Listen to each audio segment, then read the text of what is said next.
If anyone had ever told me a few years ago that we would...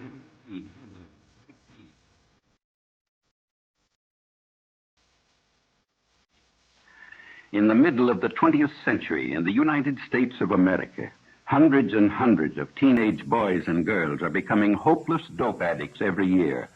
It's fantastic, it's unbelievable, and it's terrible, but it's true. The government maintains 2 hospitals just to treat drug addicts at Lexington, Kentucky, and Fort Worth, Texas. It used to be a rare thing for a juvenile to be admitted, but look at these recent figures. And remember, these are only confirmed addicts who have come to the attention of federal authorities. How many others are still only occasional users of marijuana or heroin, morphine, or in some cases sleeping pills? It's pretty hard to estimate. But there's one sure thing. Nobody is going to stay an occasional user very long. This is one game nobody beats. If you use narcotics, before long you'll have the habit, about the hardest in the world to break. And the dope addicts say, you're hooked. Well, how does one become hooked? The simplest way to answer that is to talk to someone who has had the experience. This is the home of Mr. and Mrs. Walter Howard. They just got their teenage daughter back after a 6-month nightmare that even Edgar Allan Poe couldn't have improved on. Mrs. Howard agrees to let us talk to her daughter, Phyllis, when we explain that we could use her case to help others avoid the same mistakes.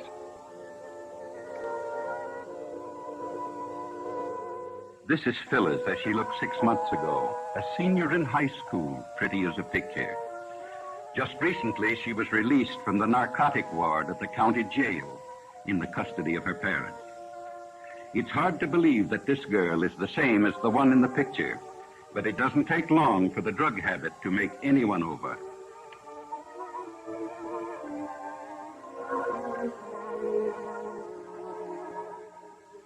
Phyllis wasn't anxious to talk about her experiences with dope, but she could see how her story might be used to help others, and she began to talk.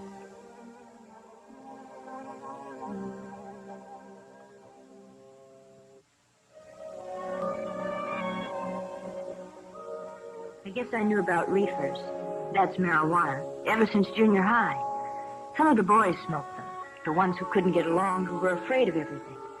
You know, the ones with no backbone.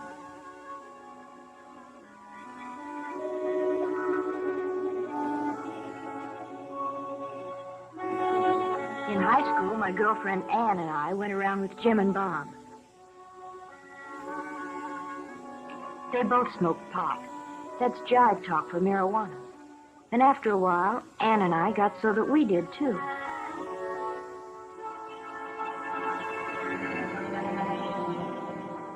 It's funny what it does to you. Everything speeds up to 100 miles an hour. You think you're real sharp, and you laugh a lot. You feel like you're the biggest person in the world.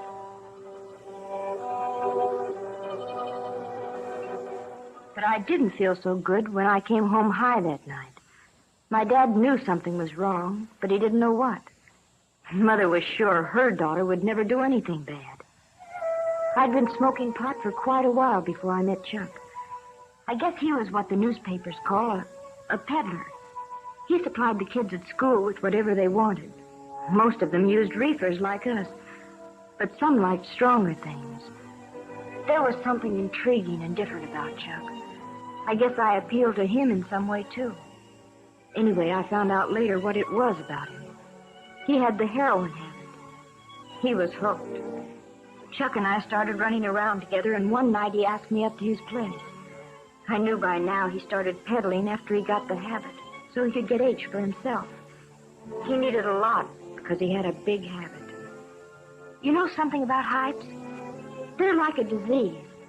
They don't like to see anybody not using the stuff just because they do. Chuck finally talked me into using heroin. He said it would make him feel better. So I tried it. But I was going to be smart. Just take it or leave it. Nothing was going to happen to me. But before I knew it, I was hooked. Bad. I had a heroin habit as big as Chuck. I hadn't been home in weeks. Oh, Chuck and I were married, but it didn't matter very much. Nothing does. Not when you're on H. All you think about day and night is dope. How much you've got, where to get more, what you'll do if you can't get it. And then they'd got Chuck. They had to eventually, I knew that, but it didn't matter much. Nothing did except age. All of a sudden it hit me. If Chuck had seen the cops coming, he might have got rid of our supply.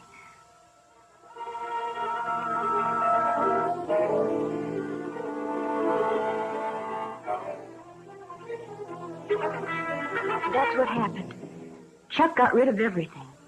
Probably in the garbage disposal. Oh, that's a favorite trick of Hype's when they're going to be arrested. But it left me in an awful spot. I needed a fix bad. So bad I didn't care whether I lived or died. And I didn't know whether I'd ever get another cap.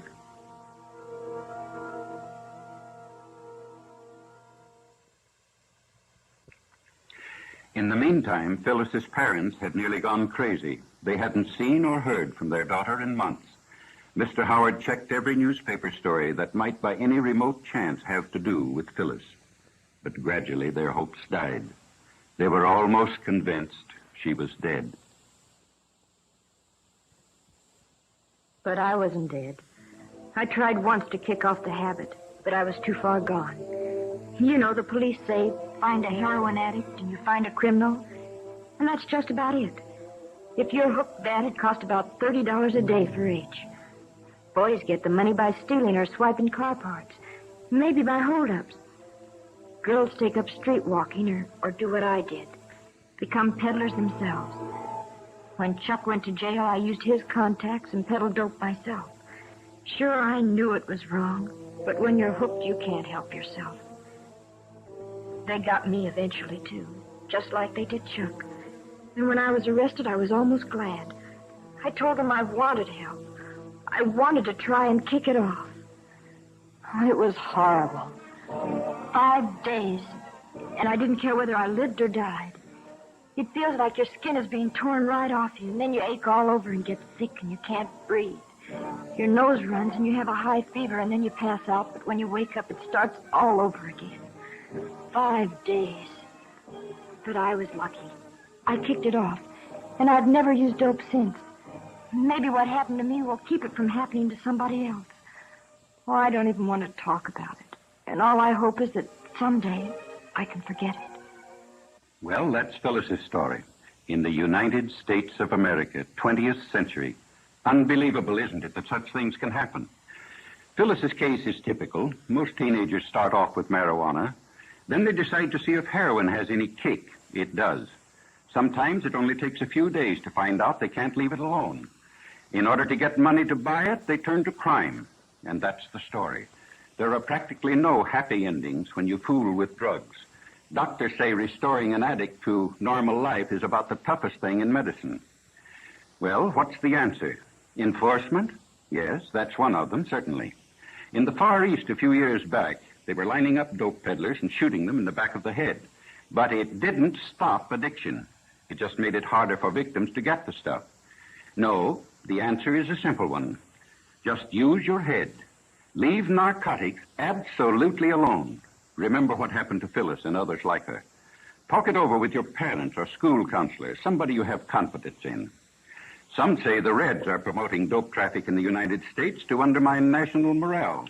They did it in China a few years back. It's certainly true that the increased use of narcotics plays right into their hands. But why not show everybody, including ourselves, that young American men and women have too much intelligence to make such a stupid, ghastly, tragic mistake? Let's make tomorrow's headlines read like this.